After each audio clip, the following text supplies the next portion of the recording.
तुमच्या जीवनातल्या सर्व प्रश्नांची उत्तर देणारी शिव महापुराण कथा आहे.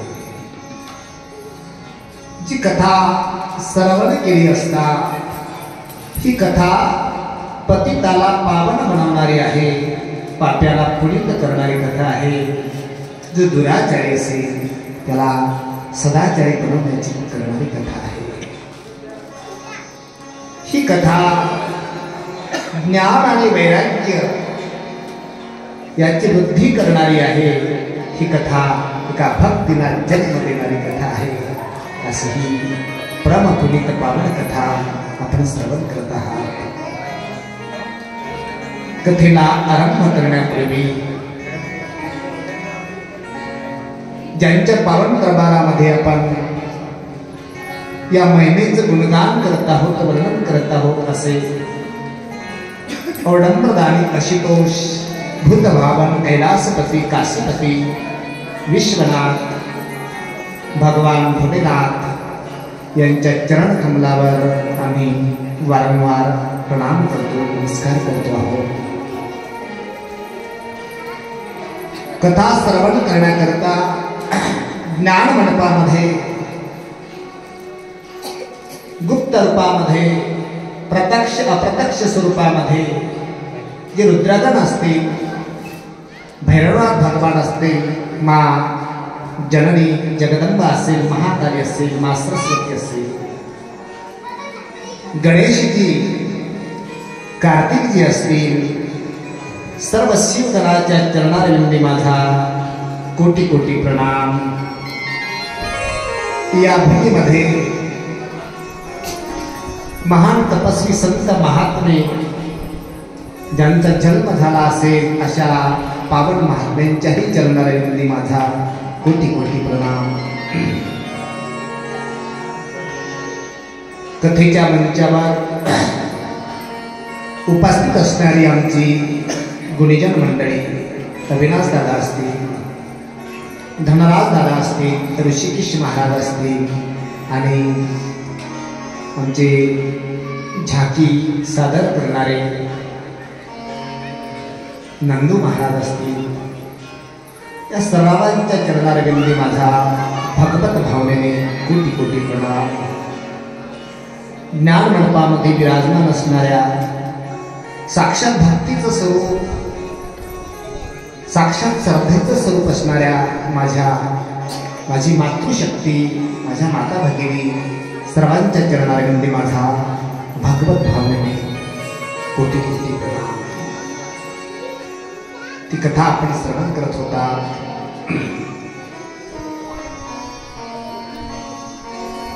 ज्यावेळेस ब्रह्माजी आणि श्रीमन नारायण विष्णू भगवान श्री सागर निवासी भगवान भोलेनाथ ज्यावेळेस संकल्पाद्वारे ब्रह्माजी आणि विष्णूजीची निर्मिती करतायत, त्यावेळेस दोघांमध्ये वाद निर्माण झाला आणि ब्रह्माजीने केतकी नावाचे जे पुष्प आहे ना त्याला प्रमाण ठरवलं. प्रमाण अर्थ पुरावा साक्षी. शिव महापुराण कथा एक तुम्हाला निर्देश करते आहे, संकेत करते आहे. जीवनात केवढेही संकट असेल ना, केवढी पुन्हा लालूच दाखवली असेल ना, तरी सुद्धा खोटा साक्ष कधी नाही द्यायला पाहिजे. खोटी साक्षी दिली. 4-5 वर्षाचा मी असे एक महात्मा आमच्या घरी आले, अगदी लहान असेल. त्या काळात त्यांनी काही 2 शब्द मला सांगितले, ते माझ्या आजही ध्यानामध्ये लक्षात आहे. त्यांनी शिकवलं होतं. लहान आम्ही बहीण भाऊ असे बसलो. बेलूरचे महात्माजी होते, ते आता निघून गेले नाही या लोकांमध्ये. त्यांनी पद म्हटलेलं होतं,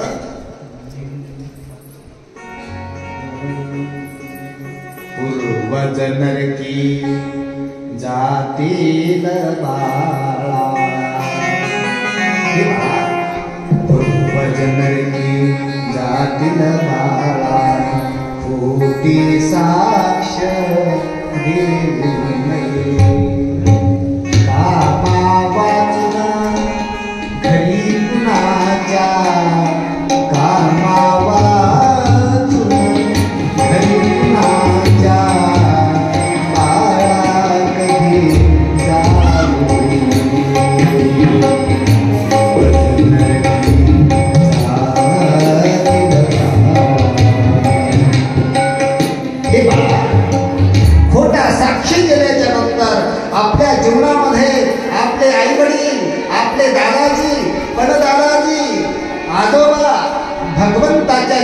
पितराच्या आश्रय जरी असेल ना, जर त्यांच्या परिवारामध्ये एखाद्याने खोटा साक्ष जर दिला तर आपल्या पितरांना पण नरक प्राप्त होतो, असे शास्त्राचं महत्व आहे, असं शास्त्राचं वर्णन आहे.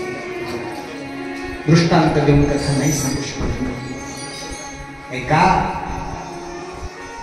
भगवान भोलेनाथ दंडाचे देवता आहे. दंड देण्यासाठी मुंगीपासून तर ब्रह्मदेवापर्यंत प्रत्येक जीवाला दंड देण्याची ताकद माझ्या भगवान भोलेनाथामध्ये, माझ्या शिवजी. कधी कधी विचार करा, अरे जिथे पानपोळी लावली ना, त्या पानपोळीच्या ग्लासाला पण साखळ्या लावलेल्या आहेत की नाही? कारण गिलासाला पाय आहेत का? निघून जातात आपोआप नाही का? का बांधून ठेवले? जनावरांमुळे का माणसामुळे? माणसा पाणी पितील. पूर्वीच्या काळात गिलासाची प्रथाच बंद करून टाकली. माझ्या वयाच्या असतील त्यांना माहित असेल, पूर्वीच्या काळामध्ये स्टीलचे ग्लास असायचे. स्टीलचे ग्लास पंक्तीला गठ्ठीच्या गठ्ठे लांब ज्याला मानायचे आणि पंक्तीला ते ग्लास स्टीलचे ग्लास लावायचे आणि वाढत असताना त्या मालकाला ग्लास मोजून द्यायचं म्हटलं की 5-50 ग्लास त्याच्या कमी यायचा. आता हे कमी भरण्याचा विषयच नाही. प्लास्टिकचे कशामुळे निघले ते तुम्ही गिलास चोरून नेताय म्हणून प्लास्टिकचे काढले जातात. आता चोरून नेण्याची गरज नाही. भगवान भोलेनाथ दंडाच्या मंदिरात प्रवेश, ऑफिस मध्ये प्रवेश, आपण सीसीटीव्ही कॅमेरेच्या कशात आहात? अरे नजरेत आहात. अरे हा कॅमेरा जाऊ द्या, माझ्या भगवान भोलेनाथ काशीपती विश्वनाथ कवडंबरदान यशोदोष भगवान भोलेनाथ हा सर्वात मोठा सीसीटीव्ही कॅमेरा आहे. अरे या कॅमेऱ्याच्या कैदेतून सुटाल तर माझ्या भोलेनाथाच्या नजरेतून नाही सुटू शकत, नाही सुटू शकत. आपल्याला वाटतंय आपण नकून काहीतरी करतो.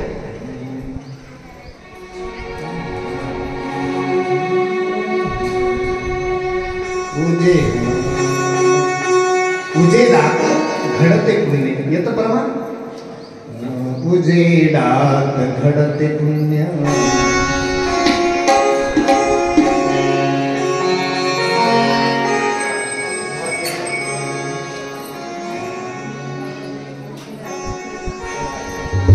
देहाची तिजोरी भक्ती गाजते, देहाची तिजोरी भक्ती गाजते, उघडदार देवाचा, उघडदार देवा, उघडदार देवाचा, उघडदार देवा. उजेडात होते पुण्य, अंधारात पावन, ज्याचे त्याचे नाती आहे कर्तव्याचे पावन.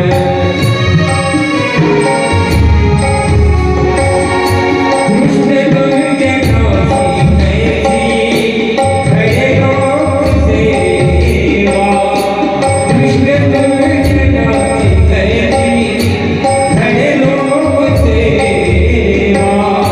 उघडदार देवाचा, उघडदार देवा, देहाची तिजोरी भक्ती गाजते, देहाची तिजोरी भक्ती गाजते, उघडदार देवाचा, उघडदार देवा, उघडदार देवाचा, उघडदार देवा.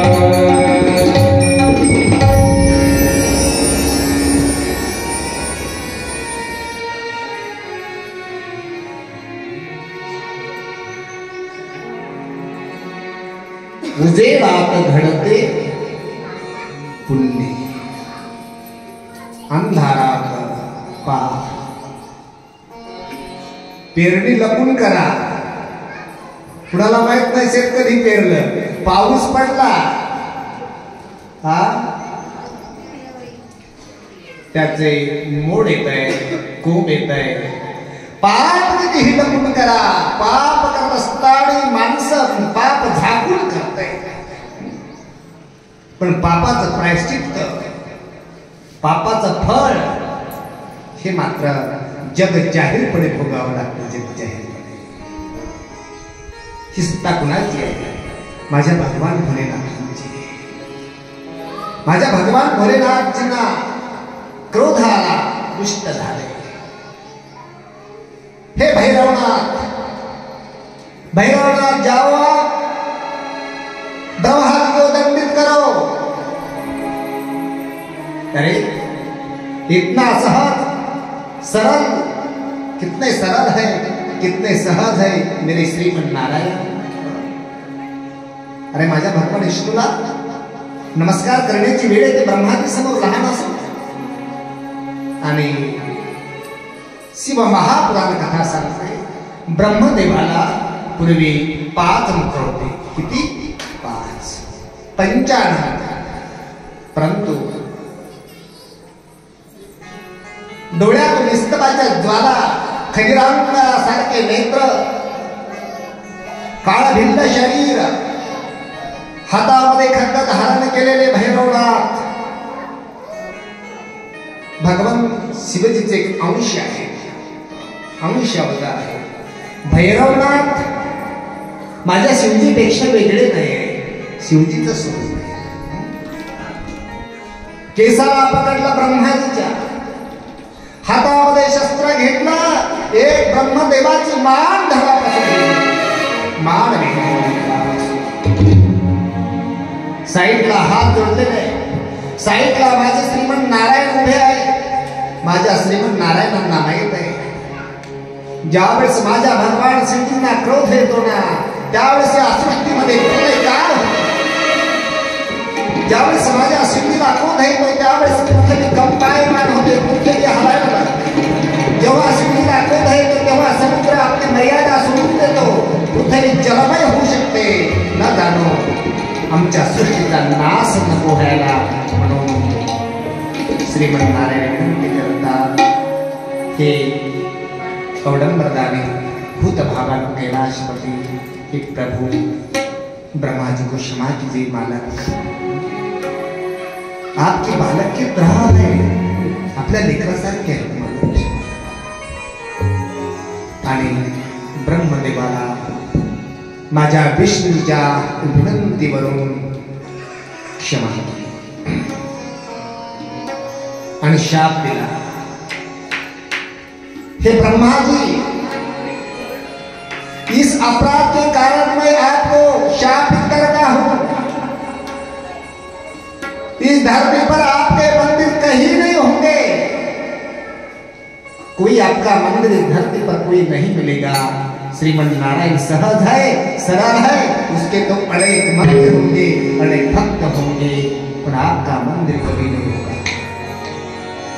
सर्वांचे मंदिर पाहिले असते, ब्रह्मदेवाचं मंदिर आहे नाही, ब्रह्माजीचं मंदिर आहे. आणि परत माझे भगवान भोलेनाथ दया दाखवतात आणि प्रत्येक उशाप देतात. जा, निराश नका हो. या पृथ्वीवर आपलं मंदिर कुठेच राहणार नाही, पण आपल्या बिगर कोणताच यज्ञ मात्र पूर्ण होणार नाही. हा माझा एक आशीर्वाद आहे. आजही जिथे जिथे कर्मकांड यज्ञ यागादी कर्म केल्या जातात, तिथे तिथे ब्रह्माचा भाग काढला जातो. किंवा कुश नावाचं गवत असतं, तुम्ही बघितलं असेल की आता एक ब्रह्मा स्थापित करतात आणि ब्रह्माच्या बिगर यज्ञ कुठे निर्माण होत नाही. जा आणि तुमचं एक मंदिर असेल पृथ्वीवर, राजस्थानमध्ये कोणत्या ठिकाणी, पुष्कर नावाच्या ठिकाणी. असा ब्रह्माजीला आशा. आणि केतकी नावाचं जे पुष्प आहे त्यांनी पण दोन्ही हात जोडले आणि केतकी उभी आहे. केतकीला सुद्धा माझ्या थोडा आवाज, मला रिप्ले भेटत नाही, आवाजाला त्रास होतो थोडासा, बघा मॉनिटरमध्ये आवाज आहे. भगवान भोलेनाथ केतकीला सुद्धा शापित करतात. रे रे केतक दुष्टास्तुम सख्ये मतो दुरी ब्रज. हे केतकी, हे पापिनी, हे दुष्ट केतकी, मैं आपको ही एक शाप देता हूं. मी तुला सुद्धा एक श्राप देतो केतकी. तुझं पुष्प भगवान भोलेनाथाच्या पूजेत कधी स्वीकार केला जाणार नाही केतकी, असा मी तुला शाप देतो. केतकीनं हात जोडले. भोलेनाथ विनंती केली, सांगितलं केतकी, माझ्या पूजेत तुझी स्वीकार होणार नाही, पण जिथे शिव महापुराण कथा असेल आणि शिव महापुराण कथा जिथे चालू असेल, तिथे जो मंडप घातलेला असेल आणि त्याच्यामध्ये जो खांब असेल, तो तुझं स्वरूप असेल, ते तू असणार आहेस, ते केतकीचं स्वरूप असेल. असा शब्द दिला आणि सांगितलं केतकी, तुम्ही भगवान विष्णूला मात्र अत्यंत प्रिय असणार, भगवान विष्णू मात्र तुमचा स्वीकार करतील, असा भगवान भोलेनाथाने शापही दिला आणि वरदानही सुद्धा दिलं. भगवान अनेक उदाहरणं आहेत, एका मिनिटाकरता भजन करावं मनुष्य. ओम त्र्यंबकं यजामहे सुगन्धि पुष्टिवर्धनं गुरुमारुतमेव बन्धना मृत्युक्षयमामृता.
पदे हर हर पदे हर हर पदे हर हर महादेव।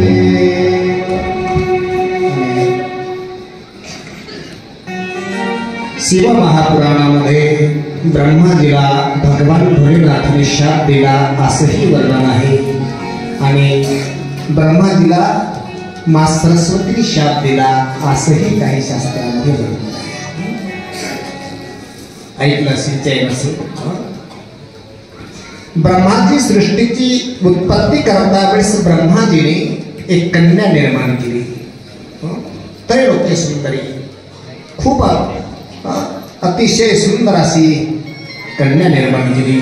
त्या कन्येचं नाव आहे माँ सरस्वती। भगवंताची विचित्र माया कळत नाही. ब्रह्माजी स्वतःच्या कन्येवर मोहित झाले आणि स्वतःच्या मुलीकडे ब्रह्मदेवाने प्रणयाचा प्रस्ताव मांडला आणि त्यावेळेस सरस्वती क्रोधित झाली. हे पितामह, हे पिताजी, आप जानते नहीं, हे ब्रह्मा जी आप जानते नहीं तुम्हारा और मेरा रिश्ता क्या है. ब्रह्मा जी, मैं आपकी पुत्री हूं, तुम मेरे पिता है. ब्रह्मा जी ये क्या कह रहे हैं पिताजी. आणि राग आला सरस्वतीला. सरस्वती म्हणाली, जा, मी कंटाळलेले असले तर तुम्हाला शाप देते. कुणाच ठिकाणी तुमची पूजा होणार नाही, तुमचं मंदिर होणार नाही, असाही उल्लेख शास्त्रात आहे. असंही वर्णन आहे. ब्रह्माजीने सुद्धा आपला प्रस्ताव मान्य न केल्या कारणाने सरस्वतीला शाप दिला. जा, मीही तुला शाप देतो. तू सरस्वती जरी असेल तर तुला जडत्व प्राप्त होईल. तू चेतना राहणार नाही, तुला जीव राहणार नाही, तू जडत्व होशील आणि जडत्व प्राप्त होईल. शाप दिला तर माझे भगवान बाकी बिहारी श्रीकृष्ण परमात्मा जे ओठावर बासरी धरतात ती दुसरी कोणी नसून माझी माता सरस्वती आहे. माझ्या सरस्वतीचा अवतार आहे. ओठावर जी बासरी धारण करतात ते जडत्व शाप दिलेलं आहे. आणि अनेक उदाहरणं असे पाहायला मिळतील. जानकीने सुद्धा सीतेने 5 लोकांना शाप दिला होता. त्यापैकी एक वडाचं झाड असे, गंगा असे आणि ब्राह्मण देवता असतील, तुळशी पत्र असेल आणि गाय असेल. जानकीने या 5 जणांना शाप दिला. ऐकलं असेल, चैन असेल, ऐकलं की सांगेल. 14 वर्षाचा वनवास भोगत असताना मर्यादा पुरुषोत्तम प्रभू रामचंद्र वनवासात आहेत. महाराज दशरथ देहावसान झालेला आहे आणि पितृपक्ष आलेला आहे. पितृपक्षाला श्राद्ध तिथी. त्यावेळेस मोठ्या मुलाचं कर्तव्य आहे वडिलांच्या नावाने, पितरांच्या नावाने पिंडदान करणे. परंतु माझ्या भगवंताकडे पिंडदान करण्याकरता योग्य सामग्री उपलब्ध नाही. सामग्री उपलब्ध नाही माझ्या भगवंताकडे. जानकी पर्णकुटीच्या बाहेर मागंगीच्या तटावर थांबलेली आहे. भगवान म्हणते, ही जानकी तुम यही रुको, मैं थोड़ी व्यवस्था कर देता हूँ. जानकी, पिंडदान करने के लिए जो कुछ लगेगा उसकी मैं थोड़ी व्यवस्था कर देता है. जानकी.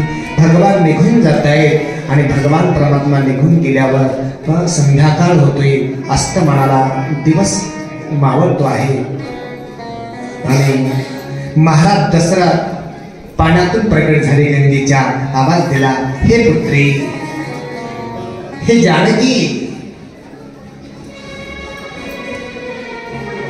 आस्तमान हो रहा है जानकी, आप ही पिंडदान कर सकती हो.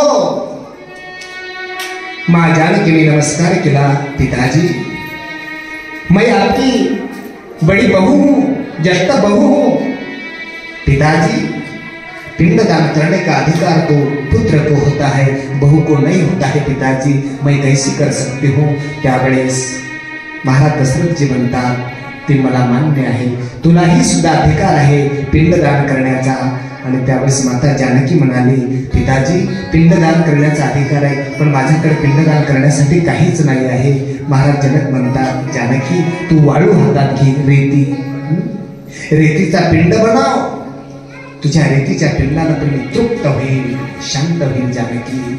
आणि मग माता जानकीने हातात रेती घेतली, रेतीचा पिंड बनवला. तो पिंड महाराज दशरथजींनी साक्षात प्रगट होतो पिंड ग्रहण केला, तृप्त झाले आणि महाराज दशरथ त्या ठिकाणी गुप्त होता. काही वेळेच्या नंतर मर्यादा पुरुषोत्तम प्रभू रामचंद्र त्या ठिकाणी येत आहेत.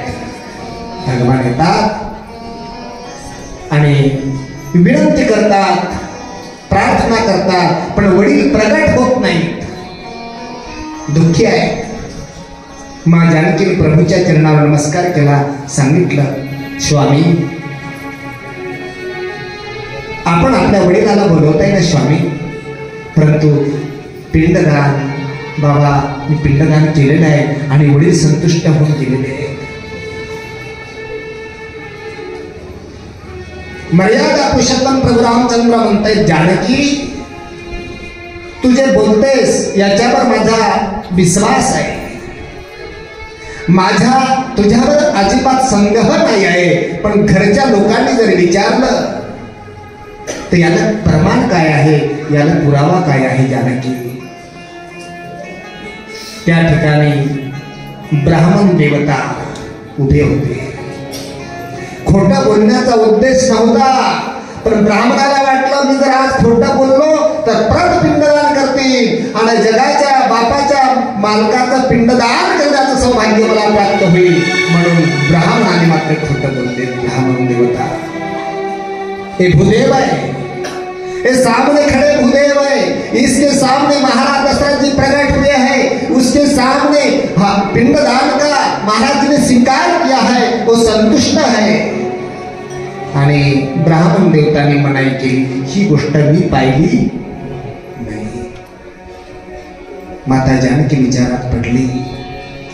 माता जानकी म्हणाली, जाऊ द्या, नाही नाही म्हणले तर चालेल, पण या ठिकाणी गाय उभी आहे, ह्या गायीच्या समक्ष मी पिंडदान केले. गाय सुद्धा नाही म्हणली.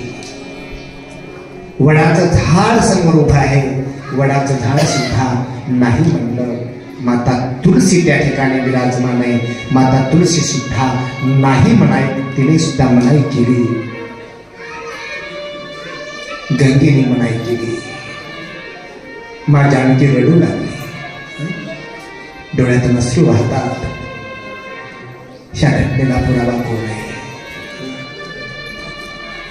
विचार करा, कधी कुणावर निराश होऊ नका. माँ जानकीच्या बाबतीत कोणी पुरावा भरू शकत नाही, तुमच्या आमच्या बाबतीत कोण भरणार आहे? रडू लागले. आपले पुत्रवधू ज्येष्ठवधू रडत आहे. साक्षात महाराज दशरथ प्रकट झाले.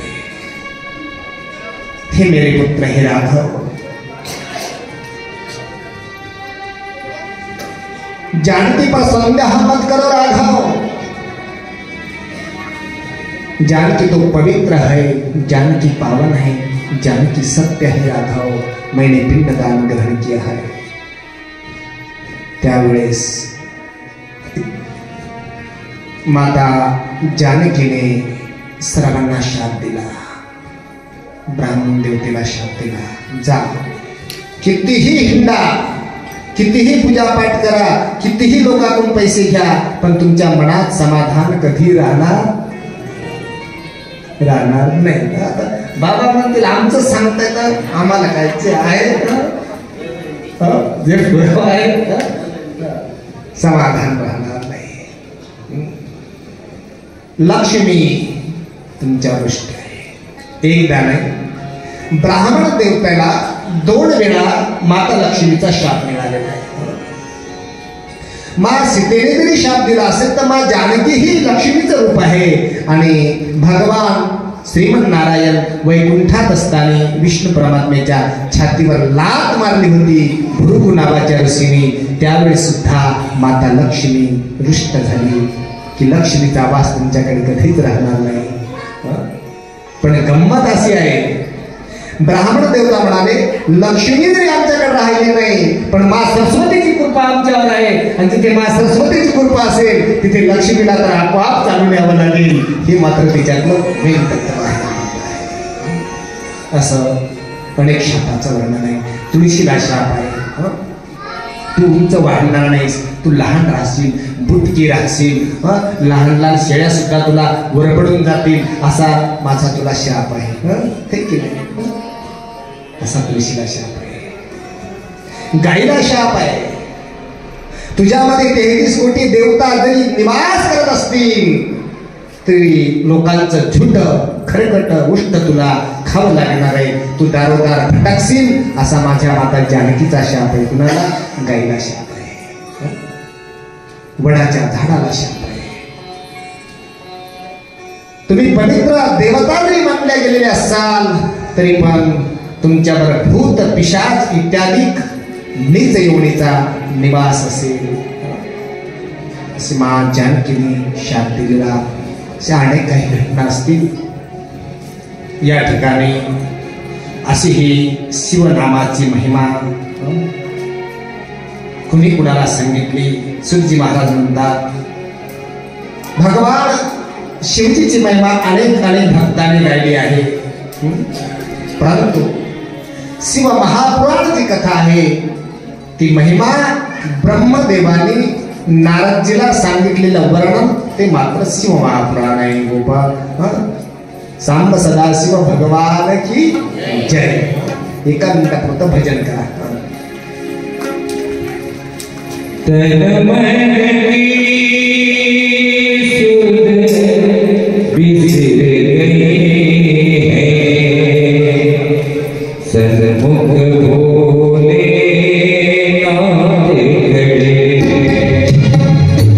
तन मन की सुध बिसर गई है, सन्मुख भोले नाथ खड़े.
महात्मा सवनाथ नावाचे ऋषी विचारतात महात्मा सुखजी महाराजांना, थोडा आवाज वाढल्यामुळे तुम्हाला मला त्रास व्हायला कशाला काय पता लागत नाही, थोडंसं काय काय पता लागत नाही.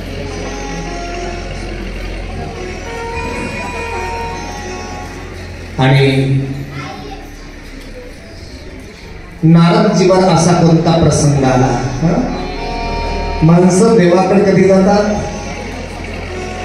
काही ना काही जीवावर भेटलं, आली ताप, असं एक आमची म्हण आहे, आली ताप देवा तू आमचा बाप, आणि गेली ताप देवाच्या बापाचा बाप. प्रसंग नारद जी, ऐसी कौन सी समस्या आ गई नारद जी के जीवन में कि नारद जी को शिव कथा सुननी पड़ी? कौन सी समस्या आ गई? सुनानी पड़ी ब्रह्मा जी को. तेव्हा एकस्मिन् समये विप्रा नारदो मुनि सप्तमः ब्रह्मपुत्रो विनितः. ब्रह्माजीचे पुत्र देवर्षी नारद, एकदा देवर्षी नारदच्या मनात आलं. काय मनात आलं? आपण कुठेतरी गेलं पाहिजे. कशा करता? भगवंताचं चिंतन करण्याकरता गेलं पाहिजे. नारदजीने विणा धारण केलेला आहे, पंचा गुंडाळलेला, डोक्यावर जटा बांधलेल्या, गळ्यामध्ये जनेऊ धारण केलेलं, पायामध्ये खडाऊ. आणि देवर्षी नारद हिमालय पर्वताच्या गुहेच्या जवळ येतात, ज्या ठिकाणी भगवान भोलेनाथाच्या जटेमधून निघालेली माँ गंगा सतत खळखळ खळखळ वाहणारी आहे. भक्ती करत असताना घरी 2 तास केलेली साधना, गंगेच्या काठावर 15 मिनिटं केलेली साधना अगदी बरोबरीची. घरी जप करा, साधना करा, घरची साधना वेगळी, असे एक वर्णन आहे.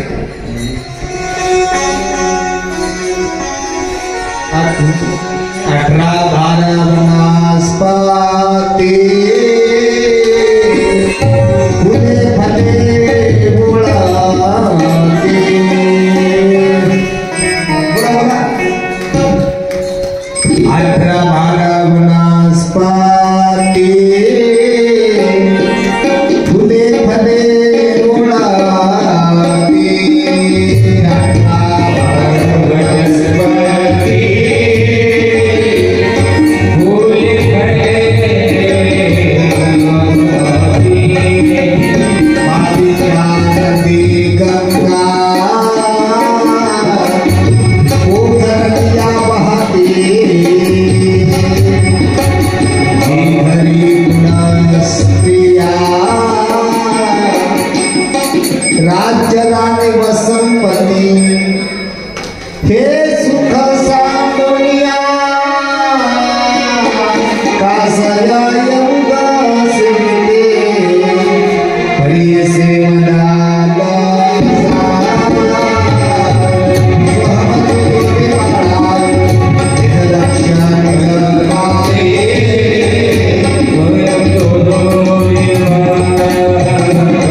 ज्या राजाकडे कुलबान स्त्रिया ऐश्वर्य भोग आणि संपत्ती आहे, हे सुख सांडूया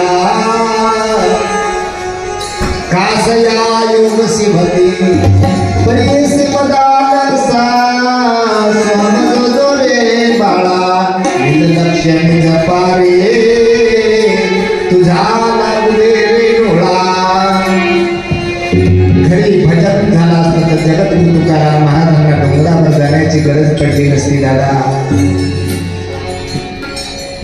भजन करण्यासाठी घरी भजन झाला असता तर गोस्वामी तुलसीदासजी महाराज मंदाकिनी घाट पर त्या ठिकाणी साधना करण्यासाठी जाण्याची गरज पडली नसते. नदीच्या तटावर केलेली साधना अनंत फलदायी आहे, अनंत फलदायी आहे. वैज्ञानिक कारण आहे. जिथे खळखळ वाहणारं पाणी आहे त्या ठिकाणी ऑक्सिजनची लेवल सामान्य लेवलपेक्षा जास्त असतो ऑक्सिजनचा. तुम्हाला श्वास घ्यायला अजिबात त्रास होणार नाही. साधना करायला प्राणायाम करा, ओम करा. म्हणून देवर्षी नारद त्या ठिकाणी स्थित होतात. ते स्वामी आहेत. स्वामी कुणाला म्हणतात? चॅनलमध्ये टीव्ही मध्ये पाहतोय आपण कधी कधी जी पत्नी आहे ती आपल्या मालकाला स्वामी या नावानं संबोधित करत असते, बोलत असते. पण तो स्वामी नाही, जो स्वतःमध्ये स्थित झाला तो स्वामी. देवर्षी नारद साधना करत असताना समाधीमध्ये आहे, तल्लीन झालेले. देवर्षी नारद समाधीमध्ये तल्लीन झाले. चांगल्या कार्यामध्ये पिणारे माणसं धिंगाणा करतात असं नाही. रात्री कीर्तनात बघितलं नाही का तुम्ही? तुम्हाला असं वाटतं का पिणारेच करतात म्हणून? पिणाऱ्यापेक्षा माळकरी माणसं जास्त धिंगाणा करत असतात. तुम्ही म्हणाल कसं? राक्षसापेक्षा देवताने जास्त धिंगाणा घातला सत्या. राक्षसाने कमी, देवानं जास्त. मला तुम्ही उलटा सांगून राहिले तुम्ही तर खरं सांगायला का उलफाट उलट नाही आहे. राजा परीक्षितीला महाराज सुखदेवची भागवत कथा सांगतात. अमृताचा घडा घेऊन कोण आणतं त्या ठिकाणी? सत्ता बंद करा नाही बाबा. चालू असलेला सत्ता बंद करा की अमृत तुम्हाला घ्या आणि सत्ता वर देवताने. नारदजी बसले साधने करता. इंद्रदेवाला वाटलं नक्की आपले मत फोडणार, आपल्या गादीवर ताबा प्राप्त करणार. मग इंद्रदेवाने काय केलं? त्याची समाधी भंग करण्यासाठी अप्सरा, रंभा आणि कामदेवानं पाचारण केलेलं आहे. मंगल वाद्य वाजू लागली. थोडे थोडे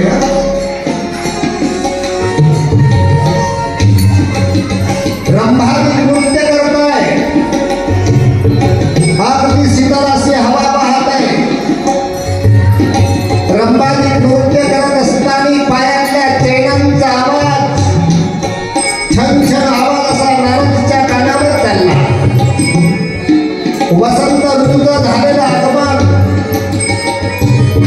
फुलांनी बहरलेली सृष्टी, अगदी शीतल वाहणारी हवा, समाधीला बसणारे ऋषी लोक उठू घराकडे चालले. म्हणले जरा घरी.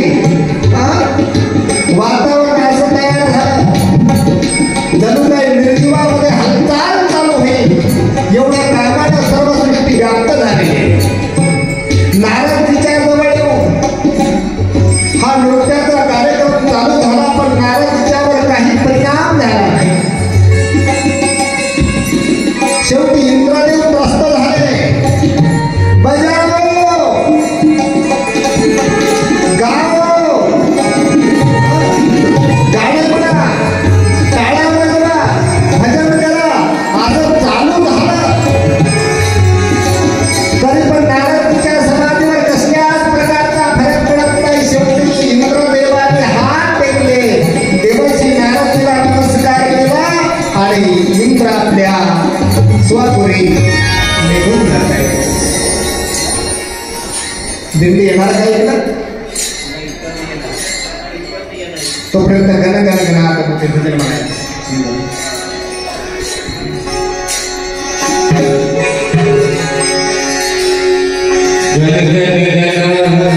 सगळ्यांनी भजन करा, टाळी वाजवा.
निर्गुण निराकार परब्रह्म स्वरूप सच्चिदानंद घन करुणावरुणालय शेगाव निवासी समर्थ सद्गुरु गजानन महाराज या ठिकाणी आपल्या शिव महापुराण कथेमध्ये अवतीर्ण झाले. महाराजांच्या चरणावरती कोटी कोटी नमन.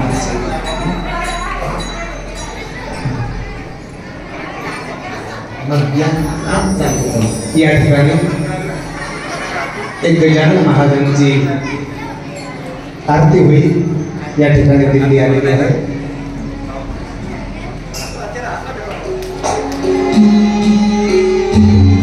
आरती लावा.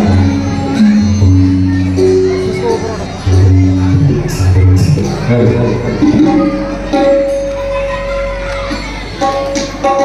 हो.